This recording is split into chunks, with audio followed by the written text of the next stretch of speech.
And good afternoon, everybody. Uneducated Economist here. So, I got a lot of new subscribers to the channel. Thank you so much for subscribing to the channel. I really appreciate it. The channel has grown to 112,000 subscribers. Holy moly, that's just incredible. Never thought the channel would even get 112 subscribers, let alone 112,000.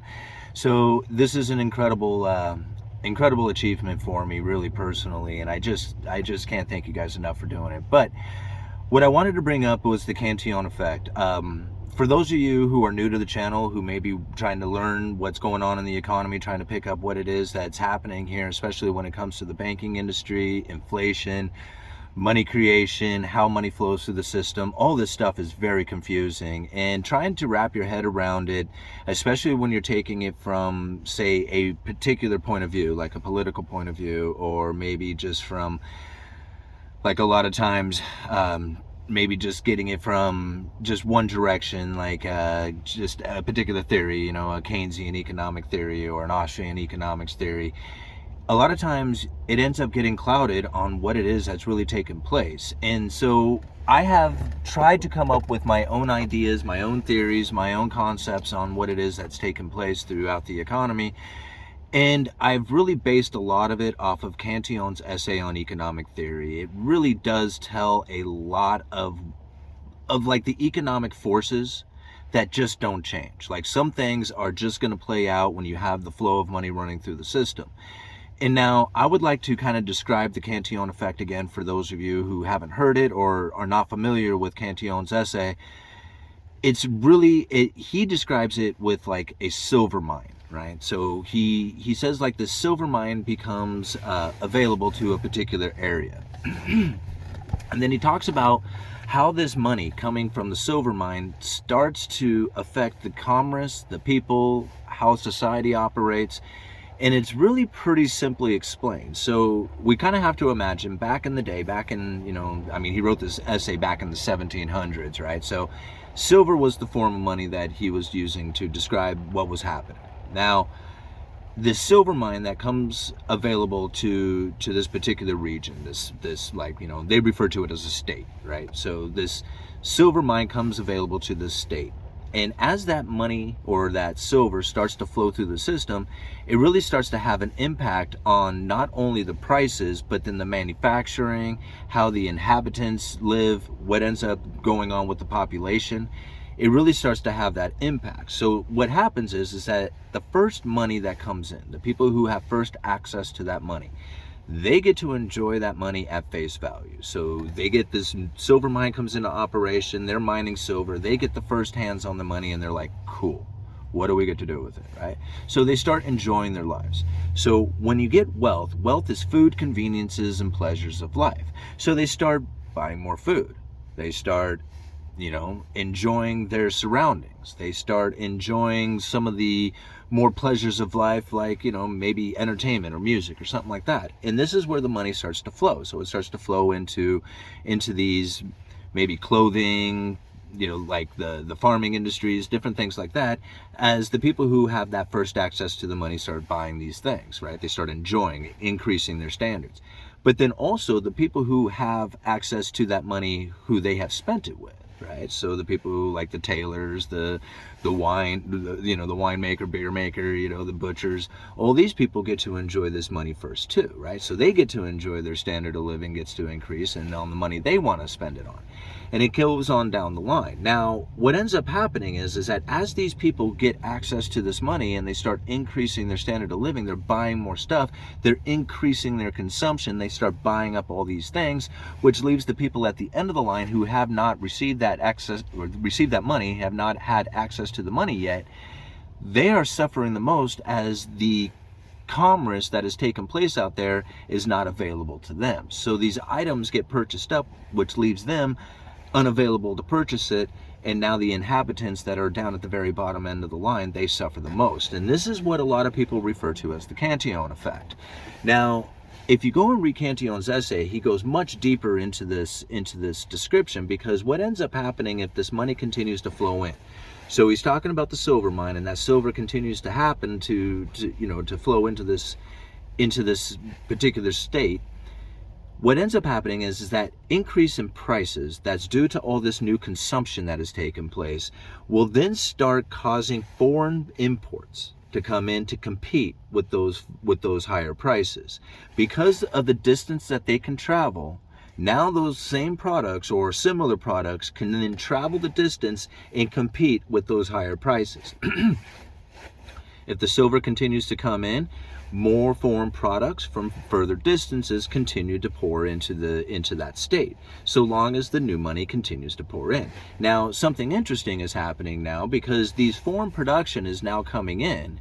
The domestic manufacturing is now suffering the consequences from dealing with the foreign production. So the inhabitants, who are now the manufacturers, they have to leave because they're dealing with this foreign production. So long as there's a balance, everything is cool. But once the new money that's pouring in has driven out all the domestic manufacturing, where you're dealing with nothing but foreign imports, now the only people who are making money are the people who have first access to it, right? Because they have the silver mine, the people who they are spending their money with, and the people who are importing those foreign productions. All the rest of the inhabitants have to suffer with a lower standard of living, and they either have to deal with that lower standard of living or they have to move out of the area. And now this is really where the Cantillon effect starts getting scary, because the only way to really fix this is to turn off the new money and everybody falls into poverty. Otherwise, no matter what you do, as the new money pours in, it's going to continue to separate the rich from the poor and drive ever increasing amounts of foreign production into that particular state. So now we have to think about what's taking place here in the United States, because you hear a lot of people talking about manufacturing, and this is where I really laugh, especially when it comes to political hoopla that you hear out there, because there's a lot of times you'll hear politicians talking about good domestic manufacturing jobs and stuff like that, which is cool. Go ahead and try and bring them in here. The only problem with that is that you either have to subsidize them or you have to hit the foreign production with tariffs or something like that. And you'll ever have this like state interference or intervention or subsidies or whatever you want to call it in order to continue on with those good high quality manufacturing jobs. So as long as the United States has continual new money pouring into the system, we are going to have to compete with ever increasing amounts of foreign production. Now take a look at it. China, like, they're trying to say, hey man, it wasn't our fault that there's this trade surplus, right?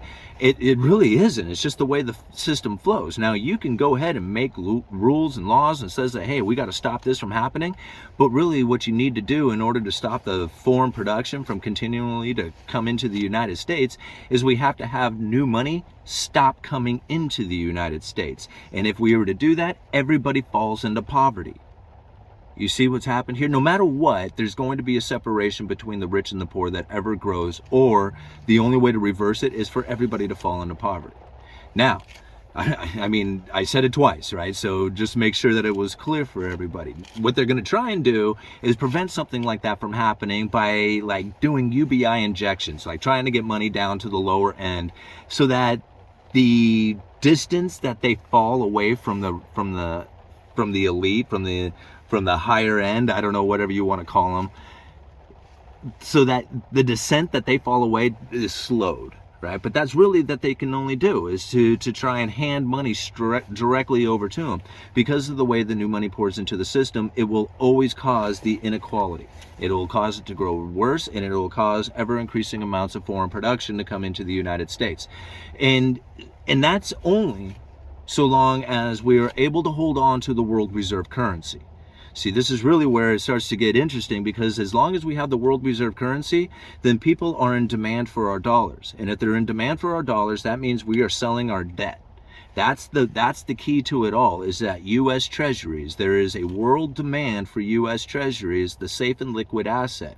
And so when you think about like U.S. debt, and you think about the world trade that's done in U.S. dollars, a lot of times world trade is done in U.S. dollars, but it's not even done in dollars. It's done with U.S. Treasuries, because using U.S. Treasuries is almost as good as dollars because they pay a certain amount of interest to them. This has been a little bit of obscurity now lately with the bond market dropping as much as it is. But still, it's the safe and liquid asset of the U.S. Treasury that's really giving us the ability to have the world reserve currency that everybody uses to do their world trade. And because everybody demands that dollar, demands those US Treasuries, that's what gives us the living standard as high as we do, where we really don't have to work for the things that we get. Think about it, right? We used to be a manufacturing state here. The United States used to produce more and distribute more to more people around the world than any other nation did. And we lent more money to than any other nation did. Now, we import more and we borrow more than anybody else in the history of the world. Right? I mean, not just like more than anybody else or more than anybody else in the history. This is what we have done.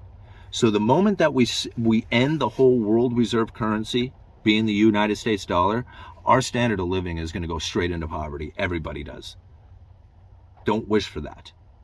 And watch it, because these BRICS nations are very much trying to do that. That would be a very devastating thing to our way of life. You know, watch out for those sort of things. But this is how the new money pours in. You know, when you have quantitative easing and you have debt, debt issuance, those who have first access to the money, those who borrow the money and buy assets with it, they're the ones who are driving the inflation. Okay.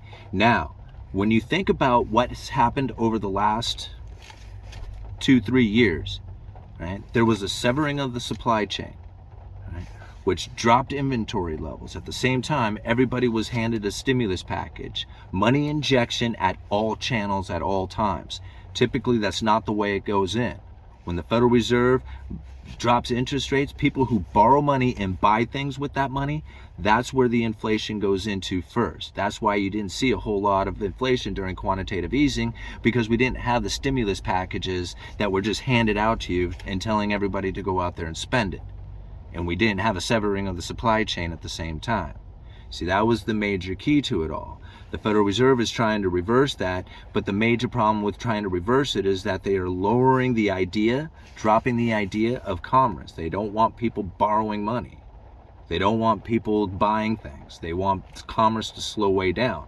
And if that's the case, then the supply side of things, which there's always a supply side, supply versus demand, this is where prices come from. Everybody just wants to look at the demand side, saying the Federal Reserve, the interest rates policy, monetary policy, this is the reason why, but there's a whole supply side of things as well.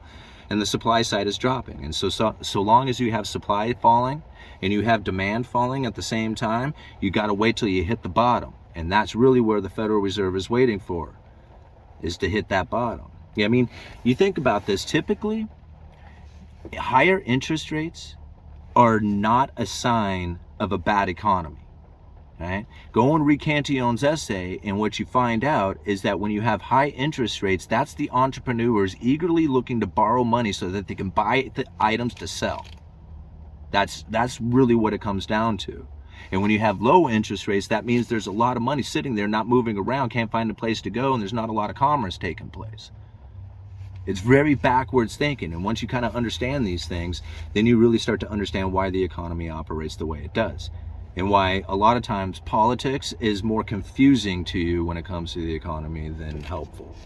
We're gonna leave it there. Uneducated Economist, thank you very much for being here and joining the channel and, you know, being the member of the channel. I really appreciate that. You guys are so awesome for it. Thank you very much for the subscriptions, the new people who have subscribed. Everybody is so cool, so supportive, and so awesome. I can never thank you guys enough for being here. All right, Uneducated Economist, you let me know.